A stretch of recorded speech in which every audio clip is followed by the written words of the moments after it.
हमें इतना बड़ा झटका दिया उसने कि हम किसी को माल देते थे और हमारा लॉस बहुत ज़्यादा हो गया था। अच्छा, कंपनी की ओवरऑल कैपेसिटी ही 3 से 4 लाख रुपए थी। मतलब आपकी कंपनी की जो वैल्यूएशन पूरा वैल्यूएशन, मशीनरी पकड़िए, कैपिटल फंड्स पकड़िए, कंपनी की पूरी ओवरऑल वैल्यू जो थी 3 से 4 लाख रुपए की थी। उतना ही एक बंदे ने हमारा पैसा वो डुबा दिया था। वो टाइम पे 1 लाख भी मेरे लिए बहुत बड़ा लगता था कि वो एटलीस्ट मिनिमम 1 लाख। आज भी बहुत लोगों का सपना होता है 1 लाख रुपए की, छोटी बात नहीं, बहुत बड़ी बात है। हाँ, तो वो टाइम पे मैं सोचता था, लेकिन आज ऐसी कृपा है कस्टमर्स की और भगवान की कि पर डे बिजनेस एक ऐसी चीज़ है जिसको आपको डाल के कंप्लीटली 2 साल तक साइलेंट बैठना है। अच्छा, 2 साल तक साइलेंट बैठना, आफ्टर 2 इयर्स के बाद वो थोड़ा प्रॉफिट देगा, आफ्टर 5 इयर्स के बाद वो रॉयल्टी देगा। अच्छा, तो आपको बस शांत रहना है, पेशेंस बहुत रखना है और अपने एक बिजनेस पे फोकस करना है, उसके बारे में स्टडी करके ही आगे जाइए। मेरा तो यही सजेशन रहेगा, क्योंकि मैंने धोखे खाए हैं, वही मैं आपको एक्सपीरियंस अपना शेयर करूँ। नमस्कार दोस्तों, मैं भूषण पवार स्वागत करता हूँ आपका आज की इस वीडियो में। दोस्तों, आज का हमारा ये जो वीडियो होने वाला है दोस्तों, ये ज़रा हटके होने वाला है। हर वीडियो में हम आपको जो है बिजनेस आइडियाज़ के बारे में बताते हैं, लेकिन इस वीडियो में आज हम ऐसे शख्सियत के बारे में बताने वाले हैं दोस्तों, जिन्होंने जीरो से स्टार्ट करके आज अपना एक बड़ा मुकाम क्रिएट किया है दोस्तों, जिन्होंने अपने इस बिजनेस जर्नी में बहुत सारे फेल्यूर्स देखे, बहुत सारे अप्स एंड डाउन देखे, और वो भी बहुत ही कम उम्र में दोस्तों।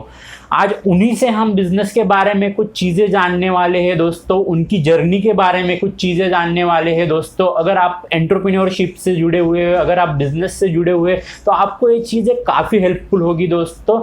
तो आज के हमारे जो गेस्ट है दोस्तों, मिस्टर पंकज पाटिल, हम इनका वेलकम करते हैं। नमस्कार पंकज सर। नमस्कार। नमस्कार। तो मैं सबसे पहले 1 मिनट में पंकज पाटिल सर के बारे में बताना चाहता हूँ। वो जो है दोस्तों, एरो टेक्सटाइल कंपनी है उनकी, टेक्सटाइल की कंपनी है, एरो टेक्सटाइल नाम से उनकी कंपनी है। उसके ओनर एंड फाउंडर है दोस्तों वो, और उनका पेवियो नाम से ब्रांड है दोस्तों, काफ़ी बड़ा ब्रांड है दोस्तों। पुणे के साथ साथ ऑल ओवर इंडिया में उनके ब्रांड के क्लॉथ्स जाते हैं दोस्तों। तो अभी हम जो है पंकज पाटिल सर से जानेंगे कि एग्जैक्टली उनका जो है ये बिजनेस की जर्नी कैसी थी, इसमें उनको क्या क्या डिफिकल्टीज आई। तो पंकज सर, जरा हमारे व्यूअर्स को बताइए, मतलब आपने जब से स्टार्ट किया एरो टेक्सटाइल से पेवियो ब्रांड बनने तक का सफर कैसे रहा आपका? नमस्कार दोस्तों। एरो टेक्सटाइल की शुरुआत मैंने 2017 में स्टार्ट किया था। अच्छा। हाँ। एंड मैन्युफैक्चरिंग के बारे में उस समय मुझे कुछ जानकारी नहीं था, लेकिन मुझे था कि अपना खुद का एक ब्रांड बनाना है, चाहे वो किसी भी क्षेत्र में हो, लेकिन एक ब्रांड बनाना मेरा एक ड्रीम था, और वो खुद का अपना एक ब्रांड हो, और उस ब्रांड को बड़ा करने के लिए मेरा बहुत बड़ा सपना था। और एरो टेक्सटाइल का हमने शुरुआत की थी 2017 में। हमने मैन्युफैक्चरिंग यूनिट के बारे में जानकारी तो नहीं थी, 2 मशीनरी हमने खरीदी थी, परचेस किए थे। परचेस करने के बाद उसको कैसे बनाते हैं प्रोडक्ट, हमें कुछ पता ही नहीं था। हम धीरे धीरे उसके बारे में सीखते गए, काफ़ी कुछ हमने यूट्यूब से भी सीखा। अच्छा। और अलग अलग फैक्ट्रीज में जाके विजिट किया। फिर हमने मैन्युफैक्चरिंग यूनिट का एक तागा, सबसे पहले एक तागा बोलते हैं, एक तागा आता है जो 50-50 मीटर का बड़ा होता है। अच्छा। हाँ। पहले तो हमें लगता था 1-2 शर्ट, लेकिन एक डिज़ाइन में लगभग 40 पीस होते थे। हमें इतना वो बहुत बड़ा लगता था उस टाइम पे, हमें इस बारे में जानकारी तो नहीं थी। फिर हमने अहमदाबाद में पहली बार परचेस करके फिर उसको पुणे में ला के उसको बना के फिर हमने दुकानदारों को दिया। देने के बाद धीरे धीरे हमारा ये प्रोजेक्ट स्टार्ट हुआ। हमें इस बारे में जानकारी तो नहीं थी, लेकिन सडनली हमारा बिजनेस में एक बहुत बड़ा फेलियर आने लगा, जो फेलियर हर बिजनेस में आता है। हमें इतना बड़ा झटका दिया उसने कि हम किसी को माल देते थे और हमारा लॉस बहुत ज़्यादा हो गया था। अच्छा। कंपनी की ओवरऑल कैपेसिटी ही 3 से 4 लाख रुपए थी। मतलब आपकी कंपनी की जो वैल्यूएशन, पूरा वैल्यूएशन, मशीनरी पकड़िए, कैपिटल फंड्स पकड़िए, कंपनी की पूरी ओवरऑल वैल्यू जो थी 3 से 4 लाख रुपए की थी। उतना ही एक बंदे ने हमारा पैसा वो डुबा दिया था। अच्छा, मतलब वो फरार हो गया था। वो एक होलसेलर था, हम उसको माल देते थे। तो हम उस समय पे पूरा जीरो आ गए थे, क्योंकि हम एक ही कस्टमर के ऊपर डिपेंड थे ना, हमारे पास 4 कस्टमर्स थे, हम एक ही कस्टमर के ऊपर डिपेंड थे। उससे मुझे आज बहुत बड़ी सीख मिली। वो बहुत बड़ा फेलियर था। हम लोगों ने फिर डिसाइड किया कि अब मैन्युफैक्चरिंग अपने बस की बात नहीं है, हम इसे शट डाउन करते हैं, हम नहीं कर पाएंगे ये सब काम। अच्छा, मतलब तब आपने डिसाइड कर लिया था कि अब हम डूब चुके हैं, नहीं कर सकते, हमें कोई होप ही नहीं था सर। तो थोड़ा थोड़ा फिर मैंने सोचा कि यार बिजनेस हार मानेंगे तो लोग हैं, परिवार वाले हैं, दोस्त हैं, सब लोग बोलेंगे क्या बिजनेस किया, मजाक उड़ाएंगे। मजाक उड़ाएंगे मेरा। तो वो मुझे थोड़ा सा टॉर्चर होने लगा। अच्छा, हाँ। टॉर्चर होने के बाद फिर मैंने सोचा कि अब इसको कैसे रिस्टार्ट किया जाए। एकदम से बड़े पैमाने तो नहीं जा सकते मैन्युफैक्चरिंग। तो फिर मैंने इस बारे में जानकारी नहीं, शर्ट होता क्या, पैंट होता क्या। हमने फिर ट्रेडिंग स्टार्ट किया, किसी और ब्रांड से हमने माल लिया और पूरे महाराष्ट्र में बाय 2 व्हीलर से मैं खुद अकेला सैंपल्स लेके जाता था पूरे महाराष्ट्र में, बाइक से घूम के हर एक दुकानदार को मिल के उनको सैंपल्स देना उनको। और उनको एक तो ट्रस्ट हमारे ऊपर होना चाहिए क्वालिटीज़ एंड एवरीथिंग के ऊपर। स्टार्टिंग में धीरे धीरे धीरे ऐसे करते करते 2 साल तक काफ़ी स्ट्रगल किया मैंने। अच्छा, हाँ। 2019 में फिर मैंने जब हमारा सेल्स काफ़ी अच्छा होने लगा, 2019 में मैंने मैन्युफैक्चरिंग को रीस्टार्ट किया। अच्छा, रीस्टार्ट मतलब 2017 से 19 तक आपने ट्रेडिंग किया था उस समय? ट्रेडिंग किया उस समय, मैन्युफैक्चरिंग बंद था। 2019 में फिर जब मैंने मैन्युफैक्चरिंग रीस्टार्ट किया, रीस्टार्ट करने के बाद जो धीरे धीरे फिर मैंने अपना ब्रांड जो पेवियो नाम से जो बंद था उसको वापस रीस्टार्ट किया। रीस्टार्ट करने के बाद सब कुछ जो मेरे नेटवर्क्स थे जो मैंने उस टाइम में, आप बिलीव नहीं करेंगे सर, 2019 में उस टाइम पे 3 से 3,500 तो खाली मेरे दुकानदारों के संपर्क थे मेरे पास। अरे, जो डेटा बोलते हैं जो इतना आसान नहीं आता, उसमें से मेरे ट्रस्ट करने वाले हजारों दुकानदार थे जो मुझे ट्रस्ट करते थे। अच्छा, कि ये बंदा माल देगा तो सर्विस भी देगा। अच्छा, एरो टेक्सटाइल का नाम तब से था।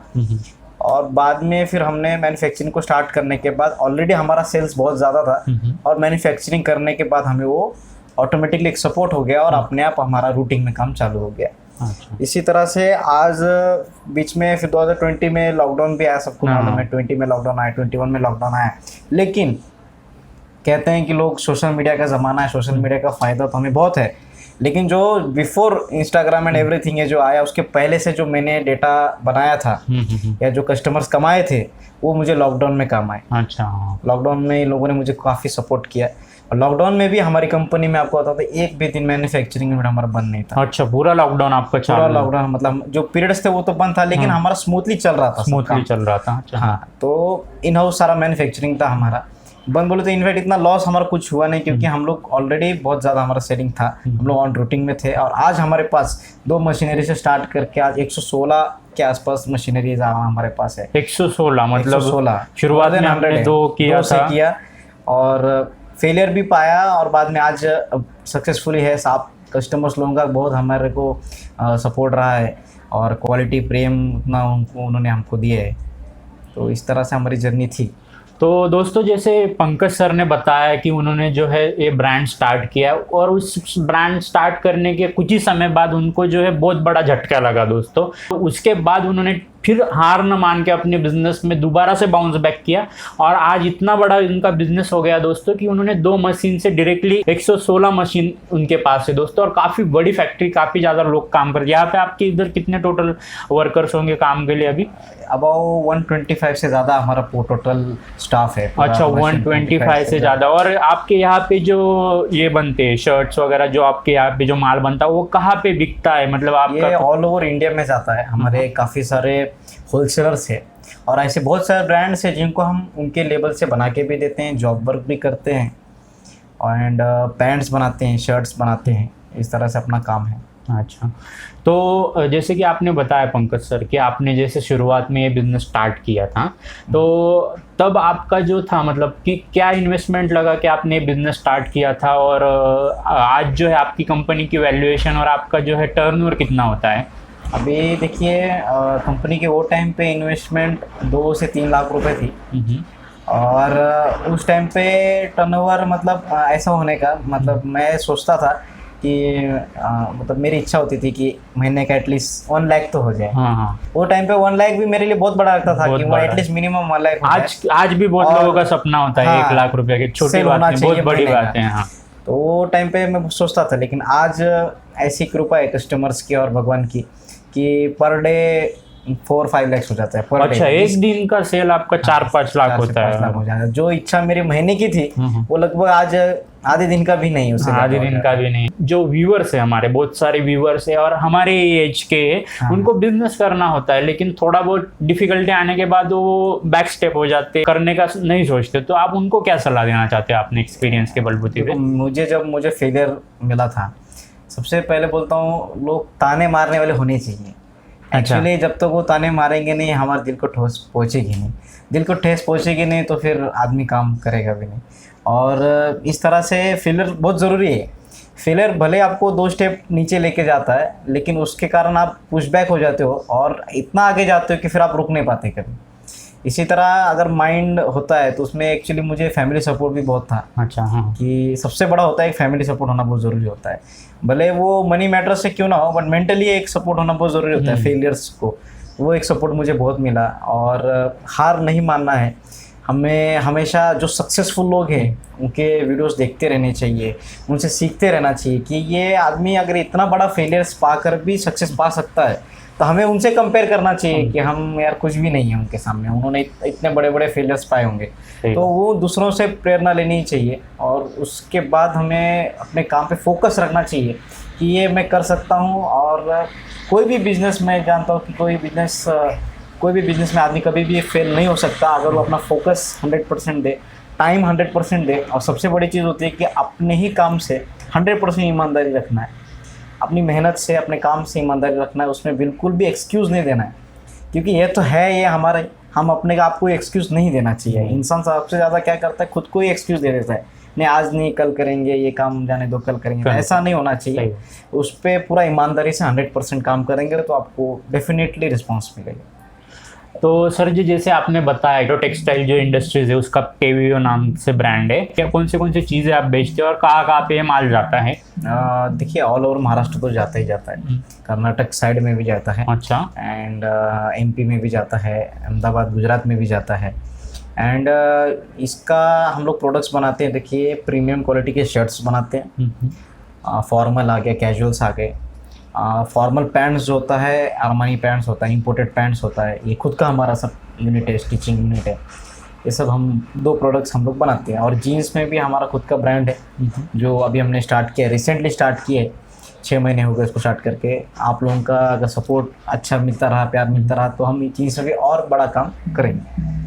मैं लास्ट में जो है हमारे जो व्यूअर्स हैं उनके तरफ से आपको एक सवाल पूछना चाहूँगा सर जी कि नए नए जो बच्चे होते हैं 20-25 साल के, उनको जो है बिजनेस स्टार्ट करना होता है, लेकिन वो क्या होता है इंस्टाग्राम के रील्स देख के, यूट्यूब के शॉर्ट्स देख के, वो स्टेटस देख के, वो मतलब चमक धमक देख के बिजनेस की और जो है अट्रैक्ट होते हैं और उस तरह का बुरा शान और शौकीन की उनको लगता है कि बिजनेस ऐसा होता है। तो आप उनको एक छोटे से मतलब लाइन में या छोटे से इसमें क्या आप उनको सजेस्ट करना चाहोगे जिनको बिजनेस करना है अब फ्यूचर में? नहीं, ये बहुत ही अच्छा सवाल पूछा सर ने। ये तो बहुत ज़रूरी है आने वाली पीढ़ी के लिए कि कैसे बिज़नेस को स्टार्ट किया जाए। ऐसी चमक धमक से ही तो मैंने मैन्युफैक्चरिंग स्टार्ट किया और फेलियर पाया है, जबकि मुझे कुछ नॉलेज नहीं, कुछ भी नहीं, और फैक्ट्री खोल दी। अच्छा। तो जिस तरह मैंने आपको बोला कि फैक्ट्री खोलने के बाद मैंने वापस ट्रेडिंग स्टार्ट किया। Trading means the base of A wholesale, वो एक बेस होता है। उसी तरह मैं डायरेक्टली मैन्युफैक्चरिंग में घुस गया तो मुझे लॉस हुआ। उसी तरह मेरा कहना है लोगों को कि अगर आप कोई भी बिजनेस स्टार्ट करो तो उस बिजनेस के बारे में बॉटम से उसको जानो। अच्छा। कि वो बिजनेस कैसे रन होता है। बहुत सारे लोग इंस्टाग्राम के रील्स देख के दुकानें डाल देते हैं इमीडिएटली, चमक धमक देख के, जैसा सर ने बताया, लेकिन उन लोगों को कपड़ा कैसे बेचते हैं यही मालूम नहीं है तो क्या बेचेंगे दुकान में सर? सही बात। खरीदने का सेंस नहीं है कि क्या चल सकता है क्या नहीं चल सकता है। जो बोलते हैं ना माइंड, हमें पता होना चाहिए। आपको मालूम ही नहीं उसमें साइजेस क्या होते हैं, इतनी वैरायटीज़ होते हैं सर। कपड़े के धंधे में मुझे भी आज 7 साल हो गया है। मैं ये नहीं कहता कि मुझे 100% नॉलेज है। एक कोई भी बिजनेस ऐसा होता है जिसमें आप रोज नया सीखते रहते हो। सही बात। आपको मेरे ख्याल से कोई भी काम अगर करना है, कोई भी बिजनेस करना है, उस बिजनेस के बारे में एकदम बॉटम में जाइए। थोड़े दिन आप किसी कपड़े के दुकान में काम कीजिए, साल कीजिए, 2 साल कीजिए, 4 साल कीजिए, एक्सपीरियंस जानिए, उसका हर एक दाव पेज आप जान लो। उसके बाद आप धीरे धीरे उसको करो। और सबसे बड़ा होता है कि कैपिटल अपने पास होना चाहिए, बैकअप होना चाहिए। अगर हम लॉस में भी चले गए तो एक बैकअप हो हमारे पूरा प्लानिंग, वो सब चीज़ प्रॉपर प्लानिंग के साथ करेंगे तो आई थिंक सो फेलियर आपको मिलेगा नहीं, डायरेक्टली आपको सक्सेस मिलेगा। लोगों को इमीडिएटली लगता है कि बिजनेस डाला कि प्रॉफिट आना चाहिए। बिजनेस एक ऐसी चीज़ है जिसको आपको डाल के कम्प्लीटली 2 साल तक साइलेंट बैठना है। अच्छा। 2 साल तक साइलेंट बैठना। आफ्टर 2 इयर्स के बाद वो थोड़ा प्रॉफिट देगा, आफ्टर 5 इयर्स के बाद वो रॉयल्टी देगा। अच्छा। तो आपको बस शांत रहना है, पेशेंस बहुत रखना है और अपने एक बिजनेस पे फोकस करना है। उसके बारे में स्टडी करके ही आगे जाइए, मेरा तो यही सजेशन रहेगा, क्योंकि मैंने धोखे खाए हैं, वही मैं आपको एक्सपीरियंस अपना शेयर करूँ। तो दोस्तों ये थे पंकज पाटिल सर। इन्होंने जो है अपनी लाइफ में जो भी चीज़ें सीखी है दोस्तों, फेलियर से हो सक्सेस से हो, वो चीज़ें जो है दोस्तों आपको बताइए दोस्तों। और ये चीज़ें जो है दोस्तों बहुत ही मतलब वैल्यूएबल होती है। इसको ना ही कोई किताब से आप सीख सकते हो, ना ही कोई वीडियो से सीख सकते हो दोस्तों। ये आपके लाइफ लेसन्स होते हैं दोस्तों। और ऐसा नहीं है कि पंकज सर ने जो है अपने लाइफ में ठोकरें खाई है तो आप भी वही चीज़ें करो। आप उनके एक्सपीरियंस से कुछ चीज़ सीखो और वो इम्प्लीमेंट करो और अपने बिजनेस में आगे बढ़ो दोस्तों। मुझे तो पंकज सर से मिलकर काफ़ी मोटिवेटेड फील हो रहा है, क्योंकि मैं जो उनकी जर्नी जान के मुझे भी जो है प्राउड फील हो रहा है कि एक जो नौजवान है मेरी उम्र का है, उन्होंने इतने बड़े मुकाम पे अपना बिजनेस लेके आए दोस्तों। तो मुझे लगता है कि आपको भी वैसा ही फील हो रहा होगा दोस्तों। और ये वीडियो शुरू से अंत तक देखने के लिए आपका बहुत बहुत शुक्रिया। पंकज सर का भी थैंक यू, उन्होंने बहुत अपने कीमती समय निकाल के वीडियो के लिए टाइम निकाला। थैंक यू सो मच दोस्तों। Thank you.